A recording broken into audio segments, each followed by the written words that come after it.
Absolutely.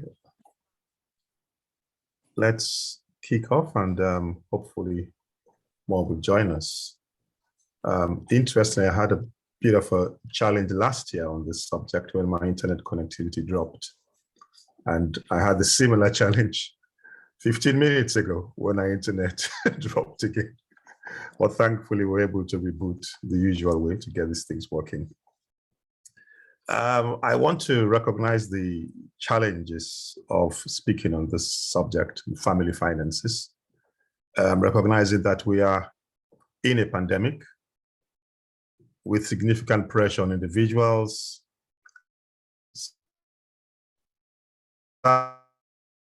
very hot topic, whatever could be. So when we are trying to send a passage away, or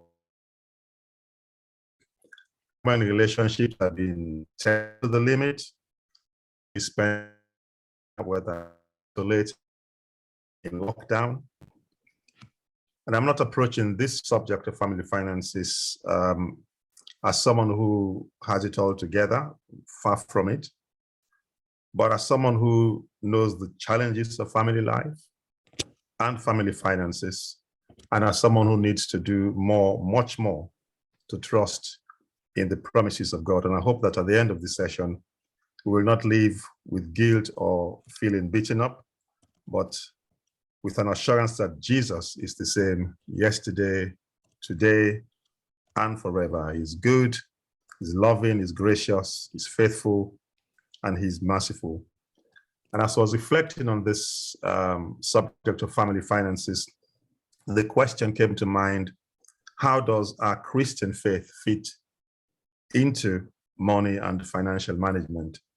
How does a Christian faith fit into money and financial management? And maybe a better question is, how can a Christian faith saturate our money and financial management rather than simply finding a place to fit it into? And I want to focus on two principles: one of God's ownership and our stewardship, and then spend a bit of time at the end to just share a bit of my family's journey in this regard as well. What I've tried to do as someone who is, I'm a chartered accountant with over 20 years post-qualification experience, was to make this into a budgeting or planning exercise. I really try to resist the urge to do that, but focus more on some key biblical principles that I hope will encourage us and leave us wanting to trust God more. God's ownership. God owns it all. Psalm 24 verse 1 tells us that the earth is the Lord's and everything in it, the world and all who live in it, and everything is God's, including our finances, including our money. It falls under that category of everything. It all belongs to Him. And I believe that the first step to saturating our money and financial management with our faith is to realize that, is to release that ownership back to Him at an emotional level and also at a spiritual level, which is most likely going to be a moment by moment or day by day decision for most of us, if not all of us. As we move through these challenging times, let us remember to keep one overriding consideration foremost in our minds. And as we think about our financial management, as we think about our finances and how to bring our faith into all of that, let's bring this consideration to mind, that God owns everything. God owns it all. Contained in these four simple words is the sum, in my view, and essence of Christian financial fitness, a realization that God owns everything.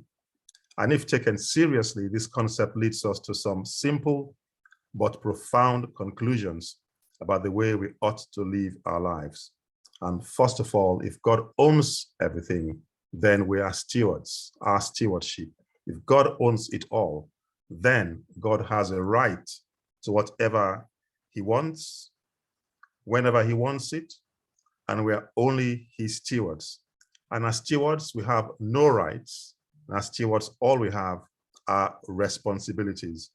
And accordingly, every financial decision that we make as stewards effectively becomes a spiritual decision. And the way we use our money, I believe as Christians, it's a true indicator. It's a true indicator of our spiritual health.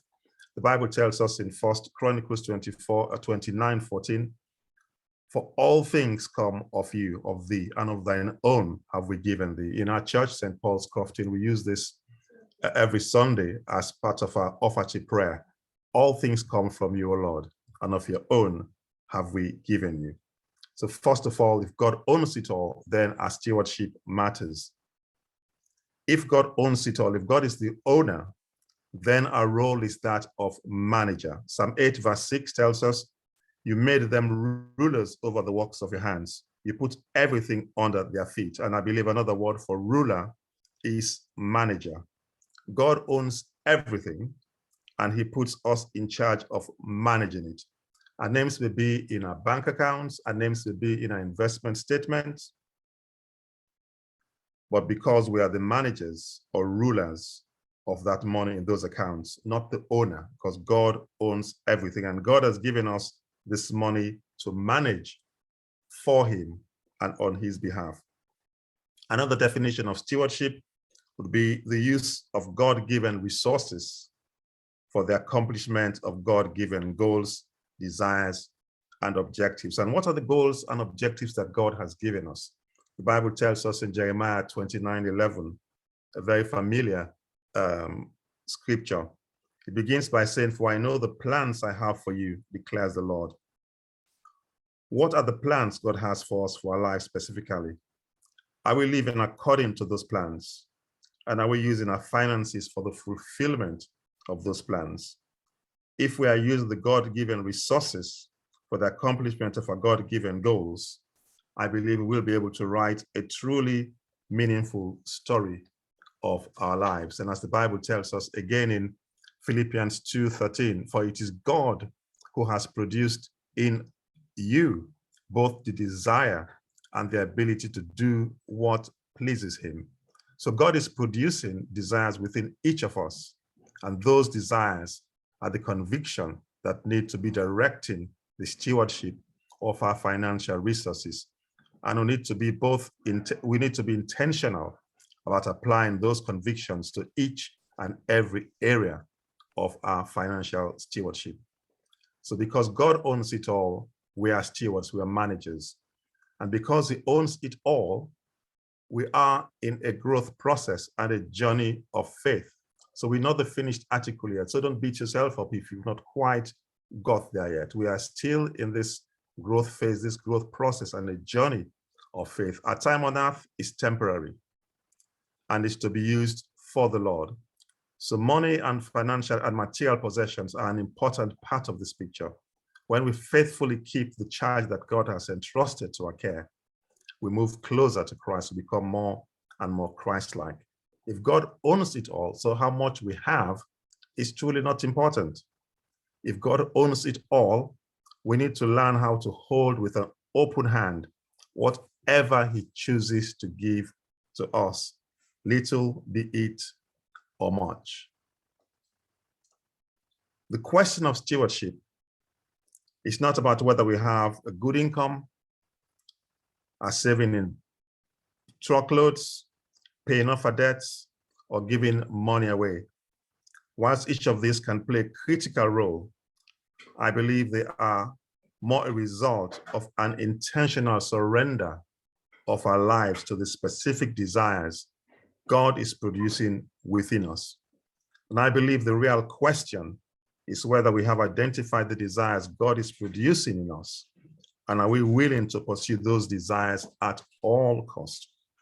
Are we willing to use biblical principles of financial management and money management for the pursuit of the desires that God is producing within us? So God owns it all. We are stewards of what he owns and what is given to us. We are in a growth process and a journey of faith. What we hold in terms of finances matters not, because he owns it. He owns everything.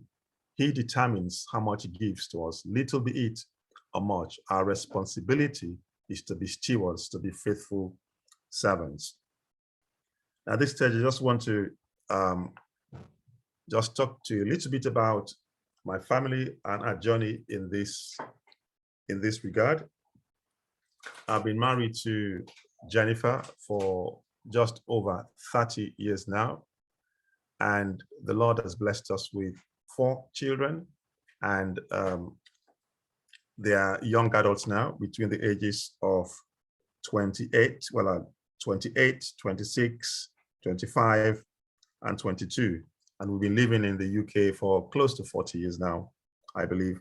And even though we both grew up, were born and brought up in Africa, we were both born in Sierra Leone. I grew up in Sierra Leone, but Jennifer moved from Sierra Leone to Nigeria, so she grew up in Nigeria, and we've been living in the UK. So my early childhood, till I was 21, was in Africa. And marriage and fatherhood are 2 of the most rewarding and the most challenging things I have ever done.